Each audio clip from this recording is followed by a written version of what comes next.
If your maps won't load or your music just won't play, you're not alone. Android Auto problems are super common in the Honda Accord. Here's how to fix them fast. First, check your USB cable. Old or damaged cables are the #1 cause of Android Auto issues. Make sure you're using a good quality cable, preferably the one that came with your phone. Next, restart both your phone and your car. Sometimes a simple reset is all it takes. Still not working? Make sure your phone's software and the Android Auto app are both up to date. Go to your phone's settings, look for updates, and install anything new. Also, remember to unlock your phone before you plug it in. Some phones need to be unlocked to connect. Check your Bluetooth and Wi-Fi too. Sometimes turning these off and back on can clear up connection problems.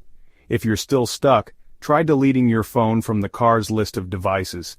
Then add it again like it's the first time. If none of that works, visit your local Honda dealer. There could be a problem with your car's system that needs a professional look. And there you go.